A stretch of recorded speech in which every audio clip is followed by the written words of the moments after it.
So to make things not confusing, I just wanted to say that Allah subhanahu is the only guider, and He's like when you're. This is just an example. So you know when you're sick and then you don't you can't give mail by yourself. You have to go ask someone to go give the mail for you.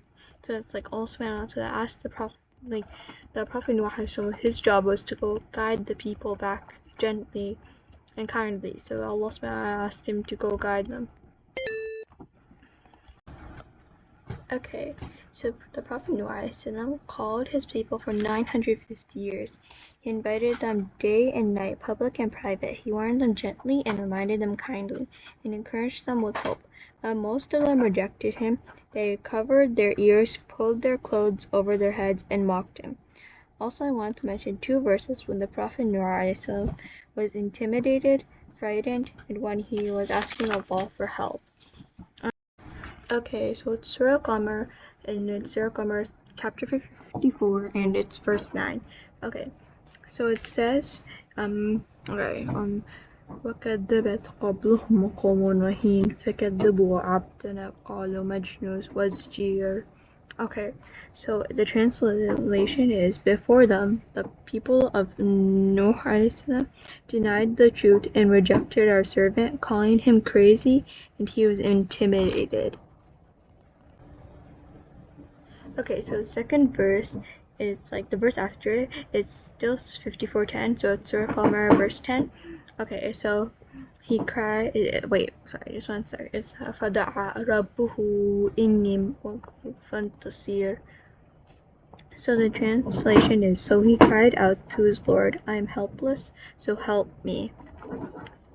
So they made fun of him. They said he was crazy. They said he wasted time. But Nuh never stopped. He kept calling them to Allah subhanahu wa ta'ala because he cared about them. When they refused to listen, Allah subhanahu wa ta'ala told Nuh to build a huge ship like the ark. The believers helped him, but the disbelievers laughed at him. They said, you're building a ship in the middle of the desert, but Nuh trusted Allah subhanahu wa ta'ala. When the time came, water burst from the sky in the ground. They gathered the believers and animals. The Prophet Nuh called to his wife and one of his sons, which were a disbeliever. But they said they'll get on the mountain, but they got drowned. So did the other disbelievers as well. Okay, so the moral of the story is to be patient, trust Allah subhanahu wa ta'ala, don't give up. There are also something I will mention from the Hadith, Sahih al-Bukhari 3350.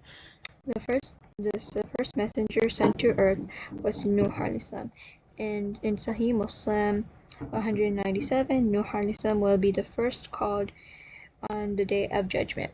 Okay, so the thing is, I just want to say, what does it, for the first Hadith, what I want to say is that he was a messenger is someone who came with a book. So I think that's called the Suhuf of Nuh alayhi. And then we know the Torah was given to Musa but was corrupted. And the scripture of Nuh alayhi, I don't think we have it anymore. Actually, I'll have to check with a scholar for that.